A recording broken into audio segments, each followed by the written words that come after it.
ereho yawe niryo pfundo ry'urushako rwawe lapisharedra niryo pfundo ry'ubuzima buzakugeza kugera niryo pfundo ry'ibyo byose wibaza ry'uko uzabaho ry'uko uzakora ry'uko uzarama ry'uko uzakira indwara. Twabonye abantu bikomeje ku bantu babava ariko wakwikomeza kuri Bibiliya.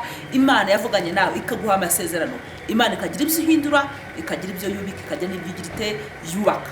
Niyo jambo rihindura ubuzima, niryo jambo rituremeramo ibyiringiro, niryo jambo riduhesha iki agaciro. Ndagira ngo nkubwire ngo Imana yagutabaye ikwibwira ngo gukiranuka kwayo ukamanza ukasaba Imana ibaza ngo Imana biyashoboka ko ngenda ko bidakwiriye, ndebe uko bidakwiriye, vuga uko bidakwiriye, ntekereza uko bidakwiriye, ariko uyu munsi wa none umpa imbaraga zo kunesha uwankuye mu bubata, uwankuye mu byaha, uwankuye mu icuraburindi, uwankuyeho mu karande ukambohora. Uyu munsi wa none ubwo ntafite inzira, ubwo ntafite icyerekezo, unyereka ibinezeza, ubwo ntafite agaciro, ubwo ntafite ijambo, ubwo ntafite kivugira, ubwo ntafite umuntu unjugunya mu kidendezi. Wowe ninde muntu wanjugunyamo? Unyereka ibinezeza.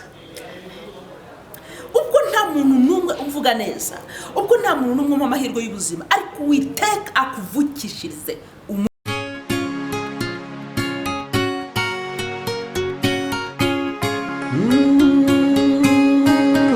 Emana we, Yesu we, ingoma yawe ni amamare.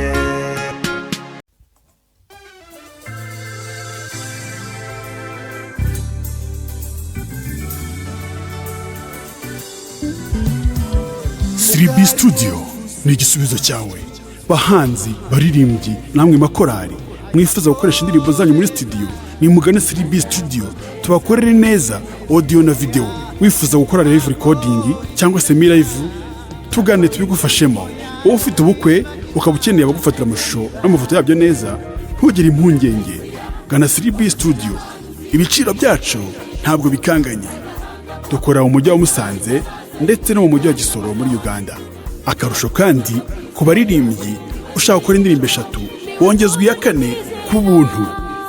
Ukeneye ibindi bisobanuro hamagara 0788 97 81 24.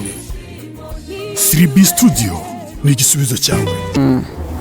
Twongeye kubasuhuza kandi tubifuriza amahoro y'Imana aho muherereye hose, abari mu gihugu cy'u Rwanda n'abari hanze yacyo mwese nimugubwe neza. Nkuko muri kubibona rero twongeye kugira umugisha wo kubana na Pastor Solange uyu munsi wa none, nkuko abantu bakomeza kunsaba kugira ngo dushyire ibintu mu murongo mwiza, tuzana abakozi b'Imana bashobora kubwiriza ibintu byumvikana kandi wewe n'umwuka w'Imana. Uraho neza mukozi w'Imana? Uraho neza. Yesu nashimwe. Yesu ahimbazwe. Amen. Amen. Imana amahoro iguhereze umugisha. Uyu munsi wa none waje wateze none n'agatambara, ibintu birakomeye. Ibintu byakomeye. Ukira mu buryo budasanzwe, ariko buriya hari abantu batajya basobanukirwa ibintu bijyanye n'imyemerere cyangwa se imyambarire. Buriya Imana yakorana n'umuntu ateze igitambaro, ikanakorana n'umuntu atagiteze. Yakorana n'uwadefurije, ikanakorana n'utadefurije. Burya rero biterwa n'umuhamagaro w'umuntu. Reka rero no tukwakire usenge Imana, numara gusenga Imana utugezeho icyo Imana yagutumye kutugezaho. Karibu. Turagushimye Mwami wacu Yesu, turagushimiye Murengezi no Mutabazi, turagushimiye wowe uzi imiryamire yacu, kamwe imyicarire, kamwe imbyukire yacu. Izina rya nirishimwe nirihimbazwe Mwami. Turahamagara ubwami bwawe buze, icyo ushaka n'icyo ushima kiboneka hagati muri twebwe Mwami. Turakwinginze ngo uyu munsi wa none uhindure ibyanze guhinduka. Duhamagaye Mwuka Wera kugira ngo azabane natwe, duhamagaye Mwuka Wera kugira ngo azatubere umuyobozi, duhamagaye Mwuka Wera kugira ngo aturebere tutabasha kureba mu izina rya Kristo Yesu. Ibidashoboka ku Mana birashoboka, ibyananiranye ubihindure mu izina rya Kristo. Dusengeye abantu bagiye gukurikirana kino kiganiro, natwe turi hano twese kugira ngo uduhe imbaraga kandi udusobanuriye ibyo Umwuka Wera ashaka n'ibyo ashima, uhindura ibyanze guhinduka muri byose, ni mu izina rya Yesu Kristo byambaje. Amen. Karibu tugezeho message Imana yatugeza. Murakoze cyane. Imana ibaha umugisha abantu bose badukurikiranye uyu munsi wa none ndiyumva nshaka kugira ngo tuganire ku ijambo rivuga ngo Imana nta hantu Imana itakura umuntu naho itamugeza, nta hantu Imana itagukura nta naho Imana itakugeza. Tujye gusoma ijambo ry'Imana, tujye gusanga mu gitabo cya Zaburi ibice 4 umurongo waho wa 2 n'umurongo waho wa 7. Haravuga ngo Mana gukiranuka kwawe kuguturukeho, unsubize kuko ngutakiye, warambohoye ubwo nari mfite umubabaro, umbabarire wumve gusenga kwanjye. Hariho benshi bibazanya bati ninde uzatwereka ibimunezeza, Uwiteka utuvukishirize umucyo mu maso hawe. Reka nongere nsubire mu ijambo ry'Imana. Mana gukiranuka kwanjye kuguturukeho, unsubize kuko ngutakiye, warambohoye ubwo nari mfite umubabaro, umbabarire wumve gutaka kwanjye, wumve gusenga kwanjye. Hariho benshi babazanya bati ninde uzatwereka ibikunezeza, Uwiteka utuvukishirize umucyo mu maso hawe. Amen.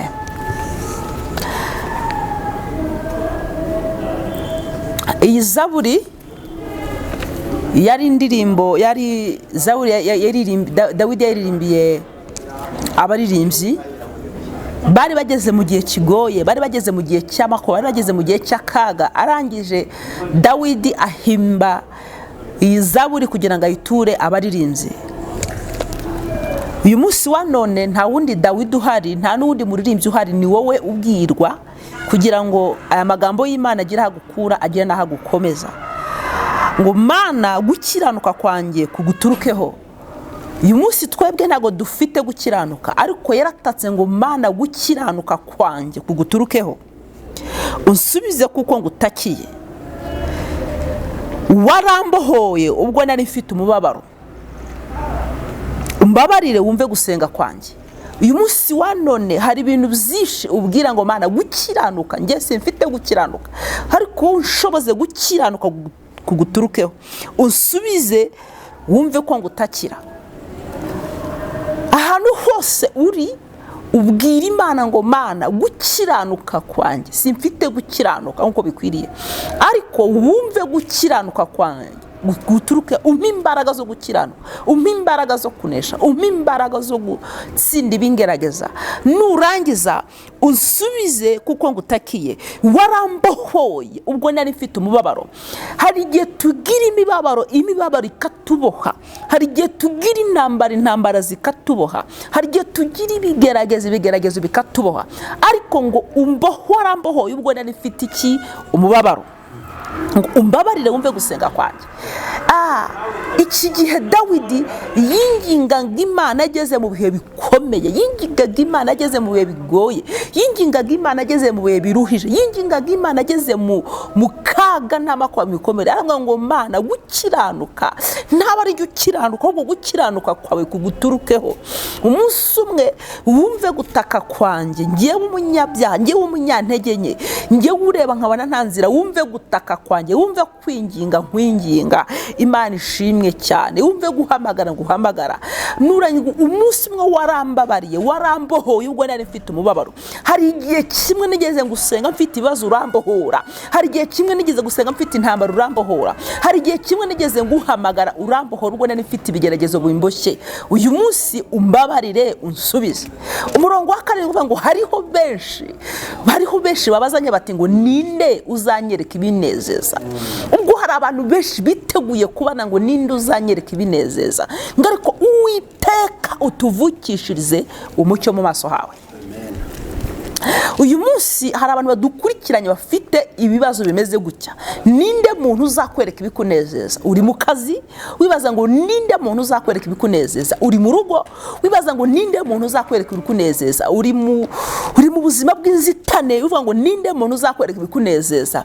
Yabana n'akazogira kuvubayeho ubu buzima bwawe ari inshobera, ariko ndagira nkubwira ngo ubwire Imana yakubohoye ikakumvika kumara umubabaro. Uyu munsi uyibwira ngo Mana umvukishirize umucyo mu maso hawe.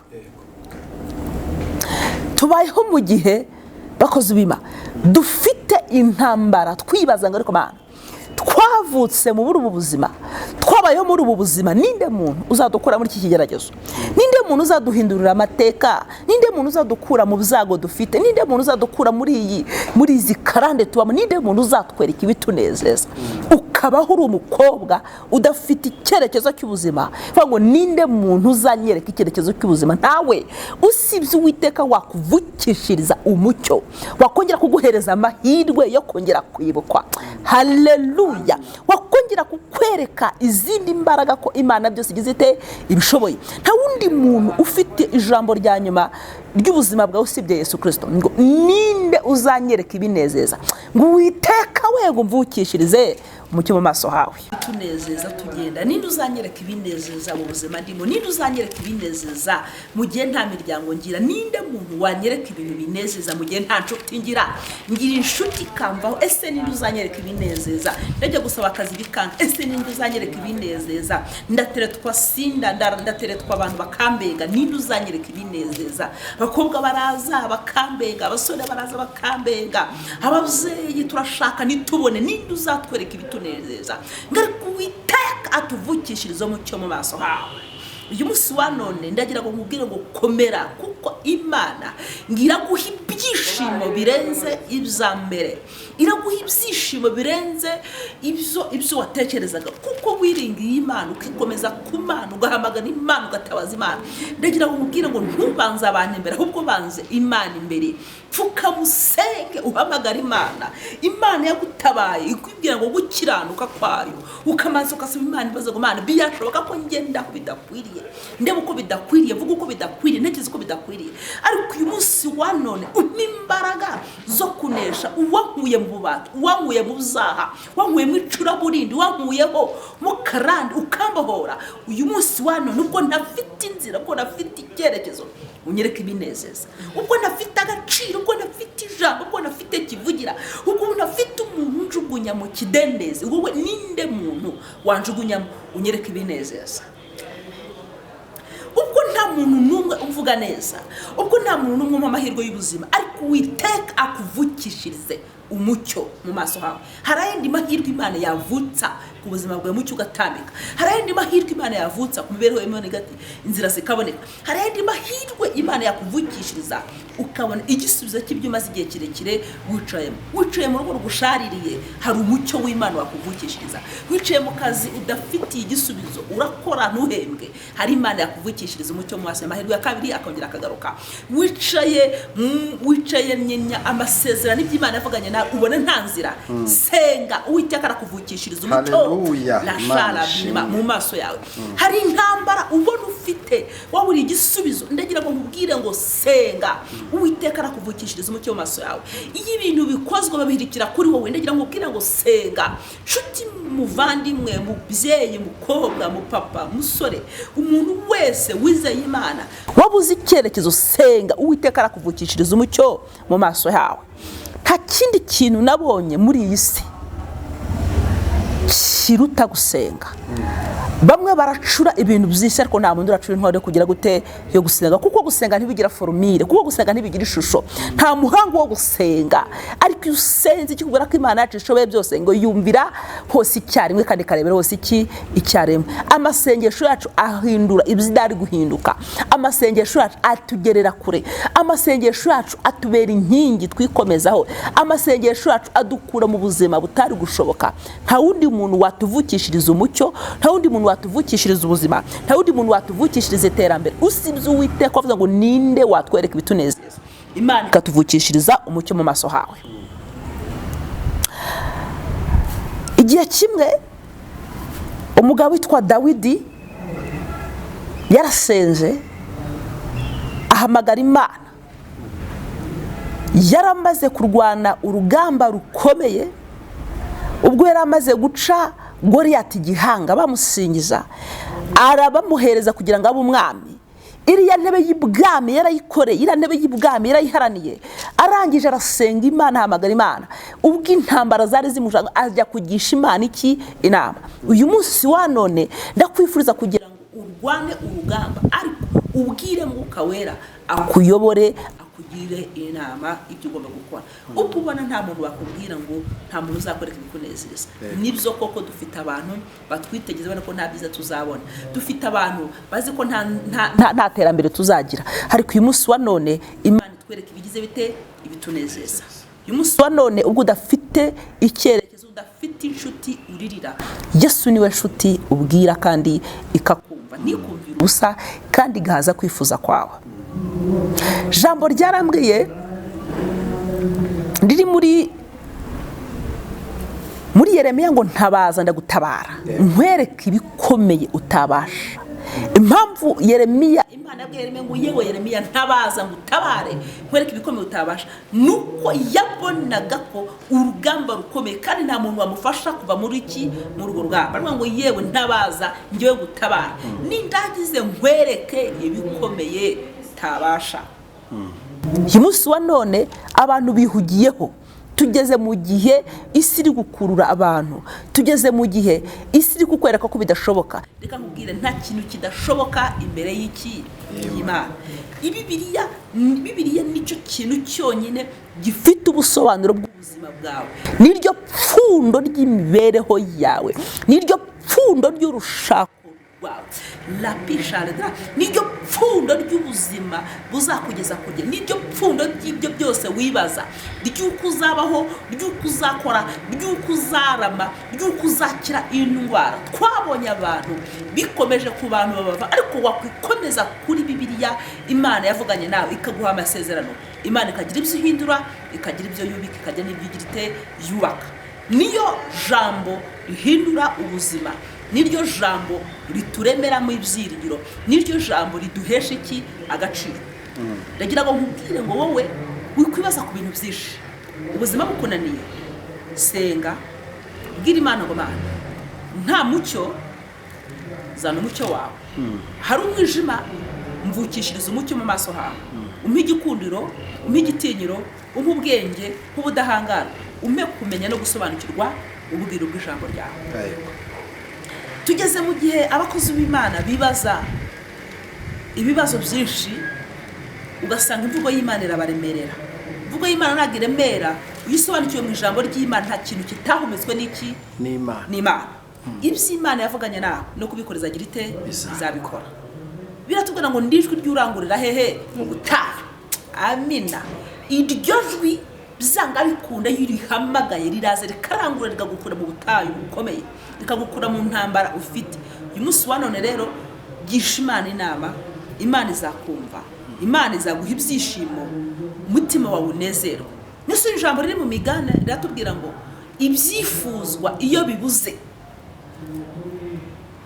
umutima urababara, ngariko ngo ibyifuzwa iyo bibonetse umutima uranezerwa bigahesha ubugingo.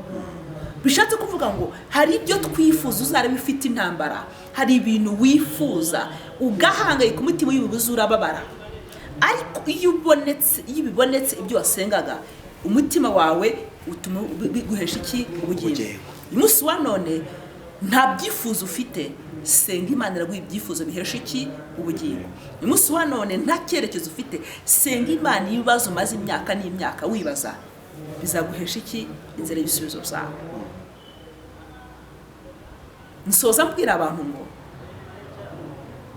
uyu munsi wa none nta cyerekezo cy'ubuzima ufite, Yesu niwe gisobanuro cy'ubuzima ufite. Amen. Yesu niwe byiringiro by'ibyo wifuza byose, kuko nta hantu Imana itakura umuntu, nta hantu Imana itageza umuntu. Ntucike intege, ntukuke umutima, ubwo nta mucyo ubona Yesu yiteguye kuguha umucyo. Icyo ngusaba wizere Imana gusa, usome ibyanditswe byera, ukunde gusenga, ubundi Imana izagufasha, Imana ibakumugisha. Amen. Urakoze cyane ku nyigisho nziza uduhaye, ariko umuntu yakwibaza ngo iyi nyigisho uduhaye ko abantu benshi bagiye bazabwira abantu ati nyamuneka nimukomeze mwikomeze kuwiteka hari icyo azakora, ariko bikaba bigaragara ko inzira ikomeje kuba iy'inzitane ku mugenzi ujya mu ijuru. Harya ubundi ni iki dukwiye gukora ko twigishwa kenshi ariko mu by'ukuri ntitubone Imana yitamurura. Ariko Imana iracyafite abantu bayo ku mutima ku buryo umuntu ashobora kuyikomezaho ikaza ikamumurikira ikamuha icyo umutima we wifuza. Yego. Cyambere iyi nzira ibintu by'Imana ni guca mu irembo rifunze. Irembo rifunze rero risaba kwihangana, kwizera no gushikama. Yego. Iyo ibyo byose ubigendeyemo Imana iragufasha kandi igahaza kwifuza ku mutima wawe. Niyo mpamvu Bibiliya itubwira ngo yemwe abibutse Uwiteka ntimugahwembe kugeza igihe Yerusalemu izahindukira iki amashimwe. Reka nkubaze iki kibazo. Uyu munsi abantu bari kurira. Bakunzi bacu, iki kiganiro tugikoze ku munsi wa gatandatu. Abantu bafite amarira menshi bavuga bati tuzongera guterana kwera bigenze bite? Hari ikintu Imana yari yaguhishurira ku bijyanye no guterana kwera?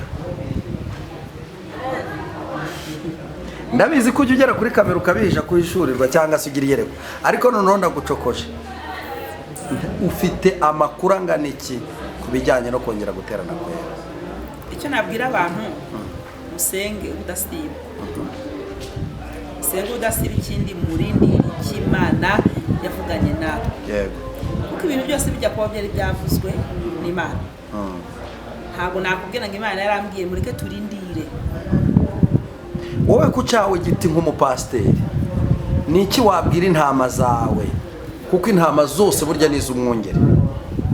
Umuririmbyi yaravuze ngo hose habera heza inshuti zibana zirakunda. Narageze ifu aravuga ngo umwuka ahamagara abantu bose ngo babishyo rimwe, umwungeri agire gute abumwe. Umwungeri wese uyoboye n'umwuka wera, intama zose nizi. Ni iki wabwira izi ntama ziri kurira zivuga ati se tuzongera guterana kwera bigenze bite? Wowe nkawe ni iki Imana ivugana nawe kuri iki kintu? Ikintu ndababwira rero abantu bankurikiranye cyangwa n'abantu barimo kurira no kubabwira ngo mugume mu muhamagaro cyangwa mugume mu mwanya Imana bashakamo. Urindire Imana. Yego. Kabiri, ikindi no kubabwira ngo musengeshe umwuka iteka. Musengeshe umwuka iteka. Ubwo ushatse kuvuga ngo nabizabibwirire se? Oya. Nshatse kuvuga ngo twese umwenda watabutsemo kabiri kugira ngo wese yegerereyo. Nta muntu utavugana n'Imana. Yego. Uyu munsi sindakubwira ngo Imana yambwiye, ndakubwira ngo murindire gukora kw'Imana. Urakoze cyane ko tutayirusha kureba n'umurimo n'uwayo, niyo nyiri umurimo ni nayo izawurwanira. Urakoze ku nyigisho nziza uduhaye.